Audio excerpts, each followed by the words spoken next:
మాఘమాసంలో పౌర్ణమి నాడు సముద్ర స్నానం చేస్తే చాలా విశేషమైన ఫలప్రదం అని చెప్తూ ఈ విశేషాన్ని చెప్తున్నారనమాట. మాఘం స్నానాలకు ప్రసిద్ధి ముందు చెప్పిన సంగతే. నిజానికి మకర సంక్రమణం జరిగింది మొదలు కుంభ సంక్రమణం వరకు జరిగే మధ్యలో ఉండే కాలం మొత్త కాలం మాఘమాసం అని చెప్తారట. 30 నిమిషాలలో నొప్పి లేకుండా వేడికోస్ స్వయం చికిత్స ఆవేశ హాస్పిటల్ హైదరాబాద్. అంటే పూర్వం ఇది పాటించే వాళ్ళేమోనండి. మనం ఇప్పుడు ఏం చేస్తాము, మాఘ పౌర్ణమి పాడ్యమి నుంచి అమావాస్య వరకు మనం మాఘమాసంగా భావిస్తాం. అయితే మకర సంక్రమణం దగ్గర నుంచే అని చెప్తున్నారనమాట. అక్కడి నుంచి కుంభ సంక్రమణం వరకు ఉండే మధ్యకాలము అని ఇది ఒక లెక్క. మరి పవిత్ర స్నానాలు పౌష్య శుక్ల పౌర్ణమితో మొదలయ్యి మాఘ శుక్ల పౌర్ణమితోటి ముగుస్తాయట. చాంద్రమానాన్ని అనుసరించే వాళ్ళకి ఈ మాఘమాసం పౌష్య బహుళ అమావాస్యతో ప్రారంభమయ్యి మాఘ బహుళ అమావాస్యతో ముగుస్తుంది. ఈ మాఘమాసం మొత్తం పవిత్ర స్నానాలు చేయటం విశేషం. కానీ అంటే ఇది విశేషమే కానీ అయితే ఈ యాంత్రిక జీవనంలో అదంతా సాధ్యం కాదు. ఇప్పుడు మనం చేయలేకపోతాం కాబట్టి కనీసం పౌర్ణమి నాడైనా నదీ స్నానం కానీ సముద్ర స్నానం కానీ చేస్తే మాఘమాసం మొత్తం పవిత్ర స్నానాలు చేసిన ఫలితం లభిస్తుందట. ఎందుకంటే ఈ మాఘ పూర్ణిమని మహామాఘి అంటారు. సంవత్సరంలో వచ్చే 12 పూర్ణిమల్లోనూ మాఘ పౌర్ణిమ అత్యంత పవిత్రమైనది, విశేషమైనది అట. ఈ మహామాఘి శివకేశవులిద్దరికీ ప్రీతికరమైంది. అందుకని ఈ మాఘ పౌర్ణమి నాడు తప్పనిసరిగా సముద్ర స్నానం చేయాలి అని చెప్తారు. కార్తీక మాసాల్లో కూడా కార్తీక స్నానాలు కూడా సముద్ర స్నానాలు చెప్తారండి. మాఘం బహు విశేషమైంది, ఎందుకంటే ఇది శివకేశవులనిద్దరినీ ఆరాధిస్తారని చెప్తున్నారనమాట. సముద్ర స్నానం ఎందుకంటే నదీనాం సాగరో గతి అన్నారు. ఎలా అంటే నదులన్నిటికీ సాగరమే గతి. మనం ఇంకో శ్లోకం చెప్తాం, ఆకాశాత్ పతితంతోయం సాగరం ప్రతిగచ్చతి అని. సముద్రం వైపుకి వెళ్తుంది ఆకాశం నుంచి పడిన ప్రతి చినుకు. అట్లా సాగరమే నదులకి గతి. తర్వాత సకల నదీ నదాలు చివరికి సముద్రంలోనే సంగమిస్తాయి కనుక సముద్ర స్నానం చేస్తే సకల నదుల్లోనూ స్నానం చేసిన పుణ్య ఫలితం దక్కుతుంది. ముఖ్యంగా సముద్రుడి ప్రత్యేకత ఏంటంటే ప్రతినిత్యం సూర్యకిరణాల వల్ల ఎంతో నీరు ఆవిరవుతున్నప్పటికీ సముద్రం తాలూకు పరిమాణం కొంచెం కూడా తగ్గదు. అనుక్షణం నీళ్ళు ఆవిరైపోతూనే ఉంటాయి, అయినా సరే సముద్రం తగ్గదు. అలాగే ఎన్నో జీవనదులు తనలో కలుస్తున్నప్పటికీ సముద్రుడి పరిమాణం పెరగదు. ఎన్ని వేల నదులంటే అన్ని పక్కల నుంచి మనం చెప్పుకునే పెద్ద నదులు 12 కాకుండా చిన్న పెద్ద నదులు ఎన్నో, అయినా సరే సముద్రం పెరగదు, తగ్గదు. అయితే స్థిరత్వమే సముద్రుని యొక్క ధర్మమట.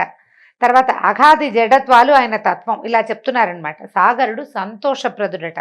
సంవత్సరంలో 4 సార్లు స్నానం చేయాలని, సముద్ర స్నానము అది కూడా ఆషాఢ పూర్ణిమ, కార్తీక పూర్ణిమ, మాఘ పూర్ణిమ మరియు వైశాఖ పూర్ణిమల్లో చేయాలని, అలా సాగర స్నానాలు చేసిన వాళ్ళకి సముద్రుడు సంపూర్ణ ఆరోగ్యాన్ని కలుగజేస్తాడని ఎన్నో పురాణాల్లో చెప్పబడిందట. స్నానం అంటే ఏదో షవర్ బాతు, స్విమ్మింగ్ పూల్లో ఏదో చేయటము, ఇంట్లో ఏదో ఒక 2 చెంబులు నీళ్ళు పోసుకోవటము కాదు. నది తాలూకు ప్రవాహ వేగానికి ఎదురుగా నిలబడి, అది కూడా నడు మునిగేల కంటే నాభి మునిగేదాకా నిలబడి స్నానం చేయాలి. అది కూడా 48 నిమిషాల పాటు స్నానం చేయాలని విధిట. ఒక్కసారి అవకాశం దొరికిన నదిలో నిలబడి మునిగి తల ముంచాల్సిన అవసరమేం లేదు. ఆటలాడటం కాకుండా ఇట్లా నాభి వరకు నీళ్లలో కనుక నిలబడితే ఈ ప్రవాహ వేగం వల్ల వచ్చే కరెంట్స్ అన్నీ శరీరాన్ని శుద్ధి చేస్తాయండి. దానికి ఎంత మంచి మంచి చాలా రకాల విషయాలు చెప్తున్నారు. ఇవన్నీ ఆరోగ్యానికి సంబంధించిందే. ఇప్పుడు మానవుల శరీరం ఎలాగూ ఏమంటారు, పుట్టిన ప్రతి జీవి గిట్టక తప్పదు, గిట్టిన ప్రతివాడు పుడతాడు, బాగానే ఉంది. మనం మరణించక తప్పదు కాబట్టి స్నానం మానేసి అన్నం మానేసి ఉండం. జీవిగా పుట్టినప్పుడు దానికి తగినట్టుగా మనం ప్రయత్నం చేసుకుంటూ వెళ్ళాలి. ఎప్పుడు మన జీవుడికి కాలం పూర్తవుతుందో ఆనాడు వెళ్ళిపోతాం. అప్పటి వరకు మనం చేయవలసిన ప్రతి పని, ప్రతి విధి అన్నీ చేసి తీరవలసింది. అవి సజావుగా చేస్తే ఇహలోకంలో ఇక్కడ జీవితం ప్రశాంతంగా ఉంటుంది. ఆరోగ్యం లేకపోతే ప్రశాంతత లేదు, ఆరోగ్యం వల్ల ఎక్కువ ప్రశాంతత లభిస్తుంది. అందుకని ఈ విధి విధానాలన్నిటిని మనం పాటిస్తూ ఉంటే కనుక ఇబ్బందులు లేకుండా ఉంటాము. ఆరోగ్యము తెచ్చిస్తుంది, పవిత్రత సాధించగలుగుతాము, కొన్ని పాపాలు పోగొట్టుకోగలుగుతాము. దానివల్ల ఏంటంటే తర్వాత జీవితాలు ఇంకా బాగుంటాయని చెప్తారు. సూర్యోదయ కాలం నుంచి, అంటే ఇది ఎప్పటి నుంచి చాదస్తం అదని అనుకోకూడదట. సూర్యోదయ కాలం నుంచి సూర్యాస్తమయం వరకు ప్రసరించే సూర్యకిరణాల్లోని విద్యుత్ శక్తిని నదీ జలాలు, సాగర జలాలు తమలో నిక్షిప్తం చేసుకుంటాయి. ఈ స్నానం కూడా ఎప్పుడు చేయమంటున్నారు, సూర్యోదయానికి 1.5 గంట ముందు కాలంలో చేస్తే చాలా మంచిదట. ఎందుకంటే ఇది సైన్సే, చాదస్తం ఏం కాదు. నీటిలో విద్యుత్ శక్తి ఉందని మనకు తెలుసు, కరెంట్ ఉంది కదా నీళ్ళలో, మనం అదేగా ఇప్పుడు వాడుకుంటున్నాం. అయితే ఈ సైన్స్ గీన్స్ ఏమీ పుట్టలేదు, మనం కరెంటు తీయటం నేర్చుకోకముందే మన పెద్దవాళ్ళు చెప్పారు. బ్రాహ్మీ ముహూర్తాన్ని నదీ స్నానానికి అనుకూలమైన సమయంగా నిర్ణయించారు. సముద్రుడు, నదులు, జలాలు, నీరు ఇట్లా శక్తిని తీసుకుంటాయి. అప్పుడు ఇంకొక ఏం చేస్తారు, సాయంకాలం అయ్యేసరికల్లా, అంటే సూర్యుడు చంద్రుడు ఇద్దరి గురించి చెప్తున్నారు. తన వెండి వెలుగులతో జగతిని జ్యోత్స్నామయం చేసేటువంటి చంద్రుడు తన కిరణాల్లోని అమృతత్వాన్ని, ఔషధ విలువల్ని నదీ జలాలకి అనుగ్రహిస్తాడు. నీటిలో ఉండే ఈ అద్భుత శక్తులు తిరిగి సూర్యకిరణాలకు పరావర్తనం చెంది అంతరించిపోతాయి. అందుకని సూర్యోదయానికి పూర్వమే స్నానం పూర్తి చేయాలనే నియమాన్ని విధించారు పెద్దలు. ఇంట్లో చేసినా పర్వాలేదు అని అమెండ్మెంట్లు, అంటే సర్దుబాట్లు ఏవో చెప్తున్నారు, కానీ వాకిట్లో బయట చంద్రుడు కనపడే చోట, వాపికూపు తటాకాదుల్లో, సరస్సుల్లో, తర్వాత నదిలో, సముద్రంలో చేయమనేది. ఎందుకంటే ఆ వాటర్, నీరు తీసుకున్నటువంటి కరెంట్స్, నీటిలో ఉండే కరెంట్స్, చంద్రకిరణాల వల్ల నీటికి కలిగినటువంటి ఔషధ తత్వాలు, అవన్నిటినీ మనం తీసుకోగలుగుతాం. సూర్యుడు వచ్చేసరికల్లా చంద్రుడి వల్ల వచ్చిన ఔషధ గుణం తగ్గిపోతుంది. సూర్యుడి వల్ల వచ్చేది వస్తుంది, అది వేరే కథ. ఇది చంద్రుడి వల్ల వచ్చినటువంటి అమృతత్వం, ఆరోగ్యము, మానసికమైన ప్రశాంతత చంద్రుడి వల్లే వస్తుంది. చంద్రమా మనసో జాతః అని చెప్తారు. చంద్రుడు మనఃకారకుడు, మనసు నుంచి పుట్టాడు, మనఃకారకుడు. ఆ చంద్రమా కిరణాలు పడినటువంటి నీటితో స్నానం చేస్తే మనసు కూడా ప్రశాంతంగా అవుతుంది. అయితే ఈ నడుము నమూను వరకే ఎందుకు మునగాలండి, పైదాకా ఇక్కడ దాకా గొంతు కంఠస్నానం, కంఠవంతం దాకా ఎందుకు? కంఠస్నానం అంటే వేరే కదండి. తలస్నానం అంటే ఒంటి మీద పోసుకునే నీళ్ళని కంఠస్నానం అంటారు. తల తడపకుండా చేసేదాన్ని. కంఠం వరకు, కంఠదఘనంగా ఇంత మటుకు మునిగి ఎందుకు చేయకూడదు అంటే ఏం చెప్తున్నారంటే, గర్భస్థ శిశువుగా ఉన్న పిండానికి నాభినాళం ద్వారానే జీవశక్తులు అందుతాయి. మనకు తెలుసు, అంబ్లికల్ కార్డ్ నుంచి, బొడ్డుతాటి నుంచే కదా బిడ్డకి ఆహారం అందేది. ఇది ఎవరు కాదనలేని సత్యం. అయితే నదీ సాగర జలాల్లో నిక్షిప్తమైన ఉన్నటువంటి సౌరశక్తి, సోమశక్తి అంటే సూర్యచంద్రుల యొక్క శక్తులు, వాటిని నీ నాభి నుంచే శరీరం గ్రహిస్తుందట. అందుకని నాభి మునిగే వరకు నదిలో నిలబడి స్నానం చేయాలి. సముద్రానికి ప్రవాహం లేకపోయినప్పటికీ ఉత్తుంగ తరంగాలు తమ తాకిడితో ఆ శక్తులని, అంటే సముద్రానికి ఎలా ఉంటుంది, ప్రవాహం అలా కదులుతూ వెళ్ళదు, కానీ ముందుకు వస్తూ ఉంటుంది కదా, ఈ తరంగాల వల్ల ఆ కరెంట్ వస్తుందట మనకి, ఆ శక్తిని శరీరానికి అందిస్తుంది. కాబట్టి సముద్రుని పూజిస్తూ చేసే ఈ 4 స్నానాల్లో మాఘ పూర్ణిమ స్నానం చాలా ముఖ్యమైనది. వీలు కుదిరితే చేద్దాం. సముద్రము, నదులు అందుబాటులో లేని వాళ్ళ పరిస్థితి ఏమిటి అంటే, అప్పుడు బావుల దగ్గర కానీ, చెరువుల దగ్గర కానీ గంగా, సింధు, కావేరి, కృష్ణ, గౌతమి పేర్లు స్మరిస్తూ స్నానం చేస్తే ఆయా నదుల్లో స్నానం చేసిన ఫలితం కూడా లభిస్తుంది. దేనికైనా భక్తి ప్రధానం. అది లేకపోయాక కాకిలాగా 10 సార్లు స్నానం చేసినా ఎంతసేపు నీళ్ళలో మునిగి బయటకు వచ్చి ఒళ్ళు దులుపుకుంటూ ఉంటుంది. కాకి నీళ్ళ కింద తల పెడుతుంది, మళ్ళీ ఒళ్ళు దులుపుకుంటుంది. ఏమి ప్రయోజనం లేదు. కర్రలు తేలుతూ ఉంటాయి నదులు నీళ్ళల్లో, ఏం ప్రయోజనం? ఏముండదు. ఊరికే కర్ర నాంతుంది, కాకి తడుస్తుంది అంతే. అలా కాదు, శ్రద్ధతోటి భక్తితోటి చేస్తే ఇంకా మంచి ఫలితం లభిస్తుంది. లేకపోయినా తడిపే, తడవటం వల్ల వచ్చేది వస్తుంది. రావాల్సిన పూర్తి స్థాయి ఫలితం భక్తి వల్లే వస్తుంది. మాఘ పూర్ణిమ యొక్క స్నాన ఫలితం చెప్తున్నారండి, కొన్ని చిన్న వాక్యాల్లో చెప్పేస్తున్నారు. ఇంట్లోనే వేడి నీళ్ళు స్నానం చేస్తే మాఘంలో 6 సంవత్సరాలు శుభ్రంగా స్నానం చేసిన ఫలితం ఆ నెల రోజుల్లోనే లభిస్తుందట. బావి నీళ్ళతో స్నానం చేస్తే 12 సంవత్సరాల పుణ్యస్నాన ఫలితం వస్తుంది. చెరువులో స్నానం చేస్తే 24 సంవత్సరాల పుణ్యస్నాన ఫలితం లభిస్తుంది. సాధారణ నదిలో స్నానం చేస్తే 96 సంవత్సరాల పుణ్యస్నాన ఫలితం లభిస్తుంది. పుణ్య నదీ జలాలలో స్నానం చేస్తే 9600 సంవత్సరాల పుణ్యస్నాన ఫలితం లభిస్తుంది. ఇది కాకుండా నదీ సంగమ స్థానాలు ఉంటాయి కదా, నదులు సంగమించేవి, నదులు సముద్రంతో సంగమించేవి, అట్లా 2 నదులు కలుస్తాయి కొన్ని చోట్ల. అలాంటి చోట స్నానం చేస్తే 38,400 సంవత్సరాల పుణ్యస్నాన ఫలితం లభిస్తుందట. గంగా నదిలో స్నానం చేస్తే 3,84,00,000 సంవత్సరాల పుణ్యస్నాన ఫలితం ఉంటుంది. వీటన్నిటితో పాటు ఇవన్నీ కాకుండా ప్రయాగలోని త్రివేణి సంగమంలో 3 నదులు, గంగా, యమున, సరస్వతి, ఆ 3 నదుల సంగమంలో స్నానం చేస్తే గంగలో స్నానం చేసిన దానికంటే 100 రెట్ల అధికమైన ఫలితం లభిస్తుందట. సముద్ర స్నానం చేస్తే వచ్చే పుణ్య ఫలితానికి చెప్పడానికి మాటలు లేవట. అంత పుణ్యం వస్తుంది, అంత అమోఘమైన ఫలం ప్రసాదిస్తుంది సముద్ర స్నానం. ఈ మాఘమాసం మొత్తం పవిత్ర స్నానాలు చేయడానికి వీలు కుదరకపోతే చివరి 3 రోజులైనా స్నానం చేసి పవిత్ర స్నానాన్ని చేస్తే మంచి ఫలితాన్ని పొందొచ్చు. ఈ చివరి 3 రోజుల స్నానాల్ని అంటే పౌర్ణమి, త్రయోదశి, చతుర్దశి, పౌర్ణమి కదా, అమావాస్య, చతుర్దశి త్రయోదశి అన్నమాట. పౌర్ణమి వెళ్ళిపోయిన తర్వాత చివరి రోజులు ఇంకా 3 రోజుల్లో నెల ముగిసిపోతుంది అనగా చేస్తే అంత్యపుష్కరిణి స్నానం అంటారట దీన్ని. అప్పుడు ఆ ఫలితం లభిస్తుంది. సాధారణ స్నానం శరీర మలినాల్ని పోగొడితే మాఘమాసం మనసులోని మాలిన్యాన్ని పోగొట్టి మాధవుని సన్నిధికి చేర్చే స్నానంగా పరిణమిస్తుంది. అయితే దేవుణ్ణి భగవంతుడిని చదువుకోవాలి, నిశ్శబ్దంగా మౌనంగా స్నానం చేయాలి, కబుర్లు చెప్పుకోకూడదట. కబుర్లు చెప్పుకోకూడదు. నదికి వెళ్ళి కేరింతలు కొడుతూ ఆటలాడుతూ ఒకళ్ళ మీద ఒకళ్ళు నీళ్లు చల్లుకుంటూ అలా చేయకూడదు, ఆడకూడదు. తర్వాత స్నానం అయిన తర్వాత ఆ సూర్యుడికి అర్ఘ్యప్రదానం చేయాలి, దండం పెట్టుకోవాలి. ఏం చెప్తామంటే, ఓ పరంజ్యోతి స్వరూపుడా నాయన ప్రత్యక్ష నారాయణమూర్తి, నీ తేజస్సుతోటి నా పాపాలన్నీ 1000 తునాతునకలై రకలైపోయి ఈ నీళ్లలోనే పడి నశించిపోవాలి. నాలో ఉన్న అనారోగ్యం, శారీరక మానసిక అనారోగ్యాలు కూడా నశించిపోవాలని సూర్యుడికి అర్ఘ్యం ఇస్తూ దండం పెట్టుకోమంటున్నారు. దీని తర్వాత పితృదర్పణాది నిత్యకర్మలుంటే పూర్తి చేసుకుని ఇష్టదైవాన్ని ఆరాధించాలి, దాన ధర్మం చేయాలి.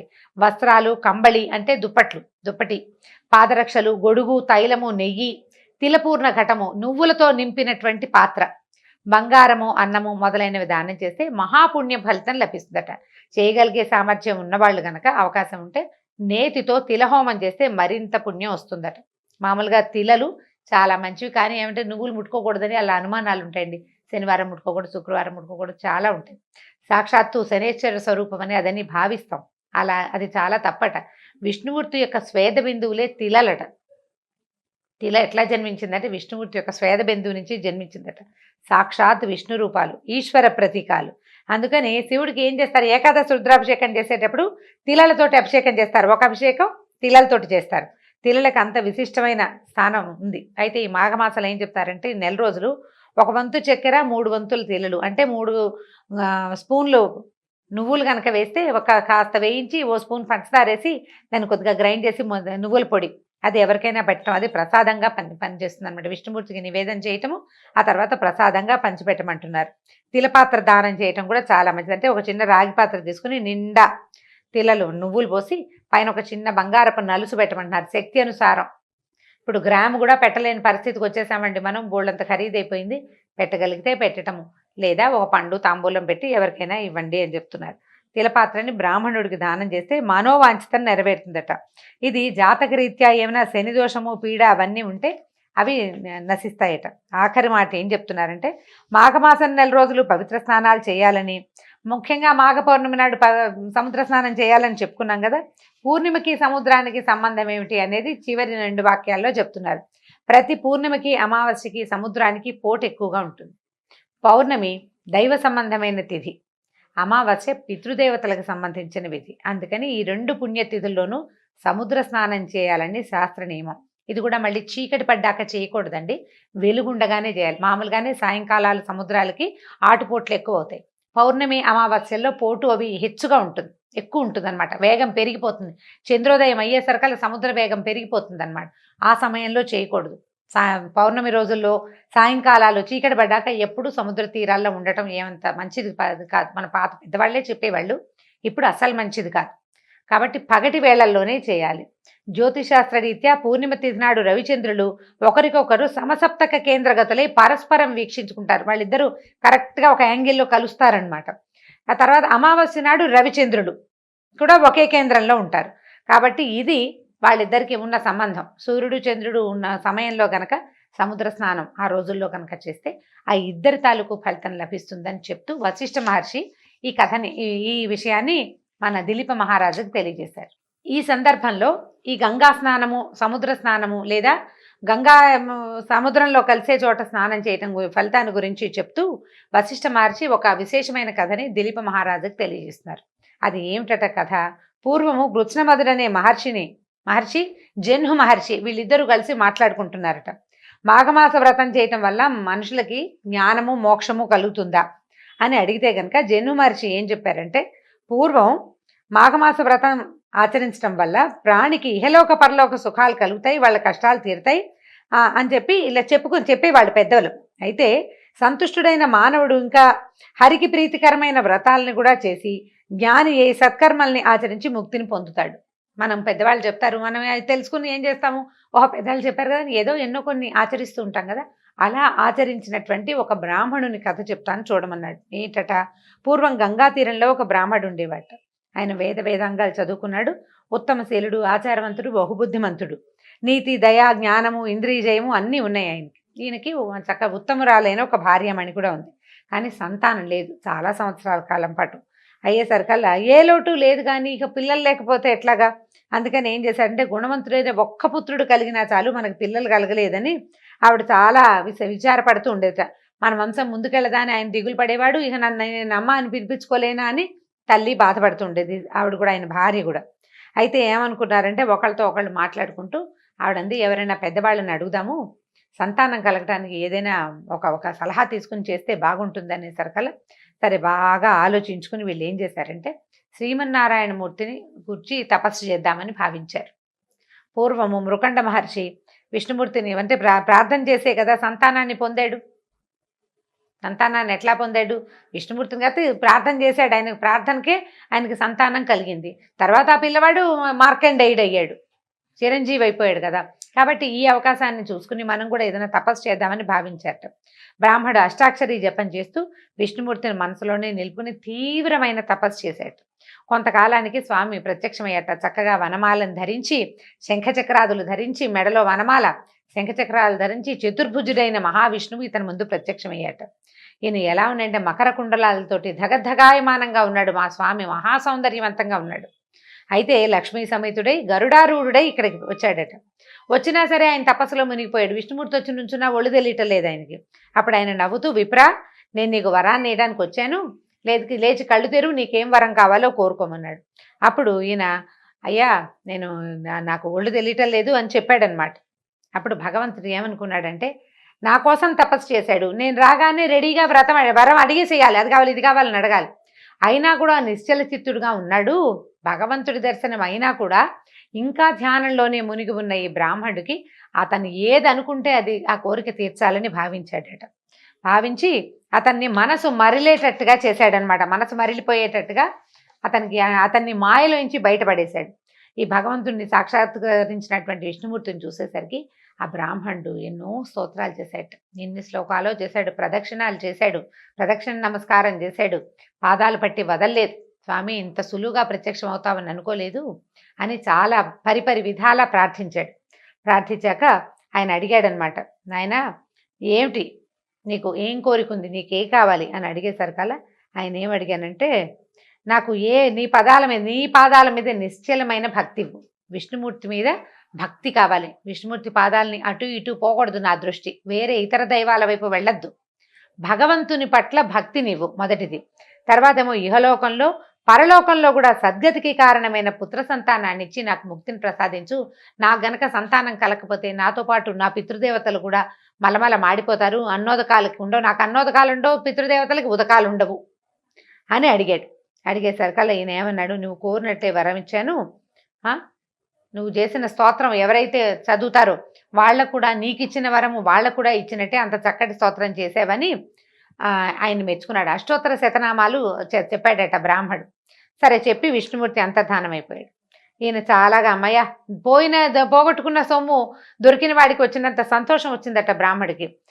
ఇక్కడి నుంచి ఈ తపోభూమి నుంచి గబగబా ఇంటికి వెళ్ళిపోయాడు. కొంతకాలానికి ఆయన భార్య గర్భవతి అయింది. ఒక కుమారుడు కన్నాడు, పుట్టాడు. ఎంత చక్కటి వాడోట. పిల్లాడు ఎక్కువగా ఏడ్చేవాడు కూడా కాదు, బహుబుద్ధిమంతుడైన పిల్లవాడు. కాస్తంత 2 ఏళ్ళు 2వ ఏడు వచ్చింది, సంవత్సరం నిండి 2వ ఏడు వస్తే ఒకనాడు నారద మహర్షి వీళ్ళ ఇంటికి వచ్చారట. అయితే ఈ పిల్లాడు కొంచెం అప్పుడే తప్పటడుగులు వేస్తున్నాడు, కొద్దిగా అత్త తాత అంటున్నాడు. నారద మహర్షి పాదాలకు నమస్కారం చేసేసరికి ఆయన పిల్లాడిని ఇట్లా దగ్గరికి తీసుకుని, వీడు ఆయుర్దాయం 12 ఏళ్ళేరా నాయన అని చెప్పాడట. పిల్లాడు 12 ఏళ్ళే బతుకుతాడని చెప్పేసరికి నిర్ఘాంతపోయారు బ్రాహ్మడు భార్య. లేక పుట్టిన పిల్లాడు విష్ణుమూర్తిని ప్రార్థించి తపస్సు చేస్తే ఆయనంతటా ఆయన వరం ఇచ్చాడు. నీ మనసులో ఏదుందో అది నీకు ఇచ్చేస్తానన్నాడు.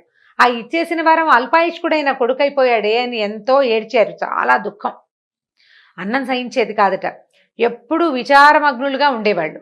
అయితే కొన్నాళ్ళకి ఏమనిపించిందంటే, నేను ఇంత తపస్సు చేసి పిల్లాన్ని పొందితే చివరికి వీడు ఇలాగే ఉంటాడు, విద్యాభ్యాసం చదువు కూడా పూర్తవదు. 8 ఏళ్లకు ఒడుగు చేసి చదువుకు పంపిస్తాము, చదువు ఎక్కడ పూర్తవుతుంది, 12 ఏళ్ళకి అవ్వదు కదా, విద్య కూడా పూర్తి కాకుండా వివాహం కూడా కాకుండా ఇంత చిన్న పిల్లాడే మరణిస్తాడనేసరికల్లా అసలు నేను దీన్ని తట్టుకోలేకపోతున్నానని భార్య అంటూనే ఉంది, ఆయనకి అనిపిస్తోంది అనమాట. సరే ఏమనుకున్నారంటే భార్యని ఓదార్చాడు ఆయన, నువ్వు ఉండు, ఇప్పుడు ఈ సమస్య ఎందుకు వచ్చిందో మనం తెలుసుకోవాలి. విష్ణుమూర్తి ఇచ్చిన వరాన్ని నారద మహర్షి వచ్చి కాదని ఎలా చెప్తాడు? కాబట్టి మళ్ళీ ఏం చేద్దామంటే ఎవరైనా సరే పుట్టాక మరణించక తప్పదు, ఇవాళ కాకపోతే రేపు. కానీ ఇలా అల్పాయుష్కుడైన కుమారుణ్ణి భగవంతుడు నాకు ఎందుకు ప్రసాదించాడో మనకు తెలియాల్సిందే. కాబట్టి నేను మళ్ళీ విష్ణుమూర్తి కోసం తపస్సు చేస్తాను, నువ్వు పిల్లాన్ని పెట్టుకుని జాగ్రత్తగా ఉండు. 12 ఏళ్లకి మృత్యు అన్నారు, అప్పటిదాకా ఏం భయం లేదు, నువ్వు పిల్లాడితోటి ఉండమని కొంతమంది శిష్యుల్ని ఆమెకు తోడుగా ఇంట్లో నియమించి ఈయన మళ్ళీ గంగా తీరానికి చేరిపోయాడట. గంగా తీరానికి చేరి అక్కడ నియమనిష్టలతోటి విష్ణుమూర్తిని సర్వోపచారాలతోటి అర్చించి అష్టాక్షరి మంత్రాన్ని జపించడం మొదలుపెట్టాడు. ఇక ఎంత కాలమో తపస్సు చేసేట. మొదట చేసిన దానికంటే రెండోసారి తపస్సు ఇంకా ఎక్కువ చేశాడు. అయితే అతనికి విష్ణుమూర్తి ప్రత్యక్షమయ్యాడు. ప్రత్యక్షమైన విష్ణుమూర్తి ఏ రకంగా ఈ బ్రాహ్మణ్ణి ఆదుకున్నాడో రేపటి భాగంలో విందాం. అయితే రేపు పౌర్ణమి కాబట్టి పౌర్ణిమా స్నాన విధిని విని ఉన్నారు. వీలైనంత మటుకు, కుదిరినంత మటుకు ఎవరు ఎలా చేయగలిగితే అట్లా పౌర్ణమి వ్రతాన్ని పూర్తి చేసుకోండి. నమస్కారం.